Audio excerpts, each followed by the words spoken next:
Kembali lagi di channel Petualangan Catur Blitz, channel yang membahas catur kurang dari 10 menit.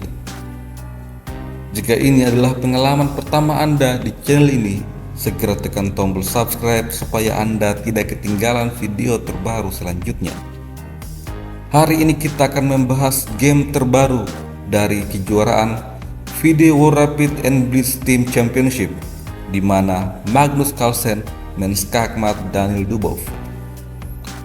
Magnus Carlsen memulai dengan E4, Dubov menjawab E5, kuda F3, kuda C6, lalu gajah B5, pembukaan Ruy Lopez. Daniel Dubov langsung mengusir gajah dengan Morphy Defense. Gajah mundur ke petak A4, selanjutnya kuda ke F6, dan D3 didorong oleh Magnus. Daniel Dubov kembali menyerang gajah sehingga gajah mundur ke petak B3. Setelah itu gajah C5 dikembangkan.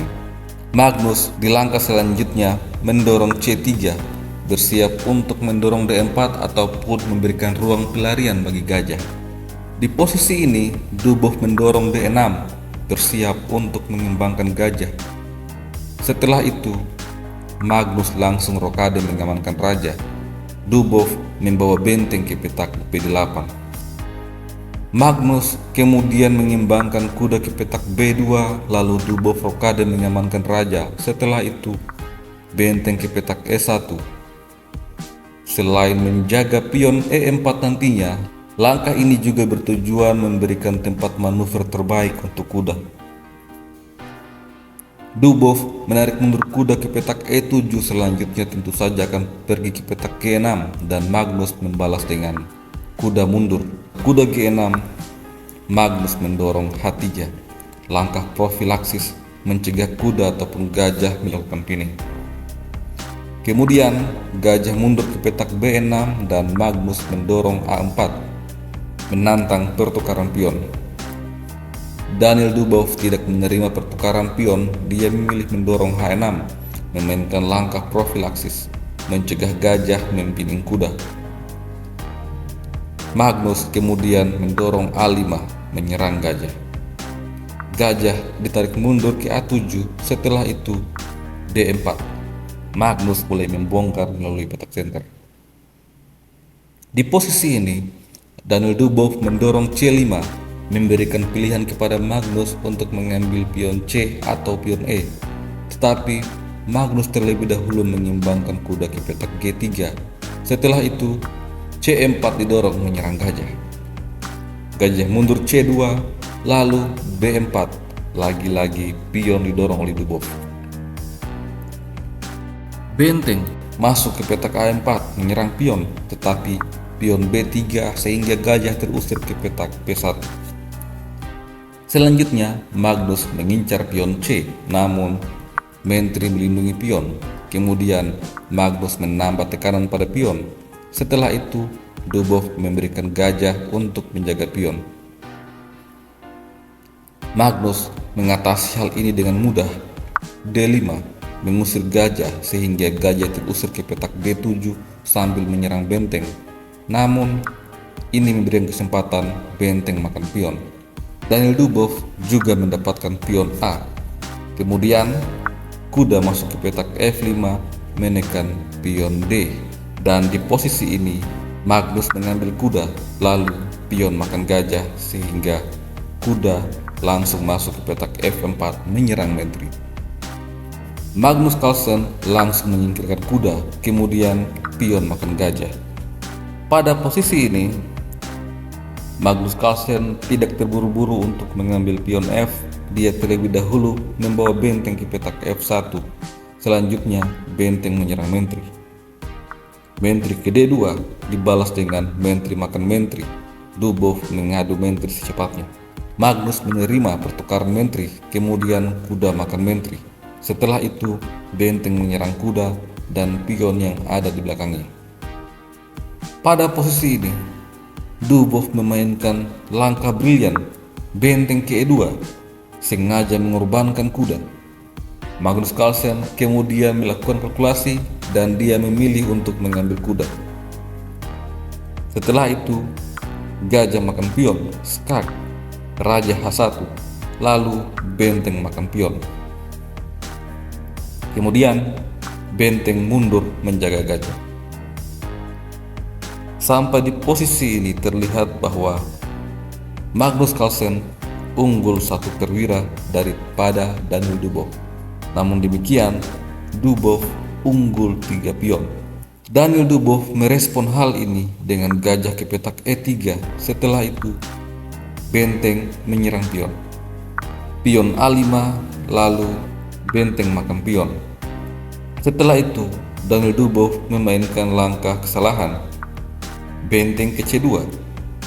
Daniel Dubov berharap gajah makan benteng yang akan membuat hitam langsung menang.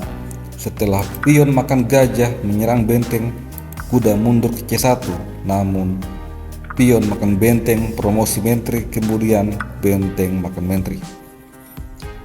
Ini akan membuat hitam unggul karena memiliki sebuah pion bebas yang akan segera promosi. Langkah ini adalah sebuah kesalahan dan hal yang diinginkan Daniel Dubov tidak terjadi. Hal ini membuat Magnus kembali pada posisi unggul. Pada posisi ini, analisa komputer mengatakan bahwa memaksakan pertukaran benteng adalah langkah terbaik. Namun demikian, Magnus membuat blunder dengan kuda ke E5. Hal ini membuat Dubov menjadi sedikit lebih unggul. Dubov kemudian membawa benteng ke petak F8, lalu C4 didorong. Pada posisi ini, analisa komputer mengatakan bahwa mendorong pion A4 adalah langkah terbaik. Namun Daniel Dubov membuat blunder. Dia membawa benteng ke petak E2. Magnus Carlsen kemudian menarik mundur kuda ke petak F3. Setelah itu, gajah menyerang benteng. Benteng menyerang pion, gajah menjaga pion. Setelah itu, C5 mulai didorong oleh Magnus Carlsen, bersiap untuk promosi pion bebas. Namun benteng C8 datang untuk menghadang pion. Pion didorong ke petak C6. Setelah itu, raja F8 dan raja H2 dimainkan oleh Magnus, mengamankan diri dari ancaman skak karena sekarang dia akan mengeluarkan bentengnya masuk untuk ikut menyerang. Benteng ditarik mundur oleh Dubov ke petak E7. Setelah itu, benteng menyerang pion. Benteng terlebih dahulu menyerang pion, namun kuda masuk untuk melindungi pion. Setelah itu, Dubov mendorong B2. Di posisi ini, Magnus membawa benteng ke petak B6, kemudian raja ke E7. Setelah itu, benteng D7, skak. Ada 4 pilihan bagi Dubov, mengambil benteng atau melarikan raja. Dan Dubov memilih untuk melarikan raja, tetapi dia lari ke tempat yang kurang tepat. Dubov lari ke petak F6. Hal ini membuat keunggulan putih semakin meningkat. Kuda G4, skak. Raja dipaksa lari ke petak G5. Setelah itu, benteng B5. Gajah mundur ke petak E1 dibalas dengan F6, skak. Sekarang raja harus lari ke petak H4. Kemudian Magnus Carlsen memainkan kuda E5. Setelah itu, gajah G3, skak. Raja mundur ke petak G1, kemudian G5. Di posisi ini, Magnus memakan benteng. Setelah itu, benteng makan benteng, kemudian benteng diadu. Jika benteng makan benteng, maka setelah pion makan benteng, pion akan segera promosi. Oleh karena itu, Dubov menghindari makan benteng dan menarik mundurnya ke petak C8. Setelah itu, benteng makan pion. Dubov mencoba untuk promosi pion dengan A4, kemudian benteng ke H7 mengancam skakmat. Namun G4 didorong, memberikan ruang pelarian bagi raja. Tetapi benteng makan pion, skak. Raja hanya punya satu tempat pelarian.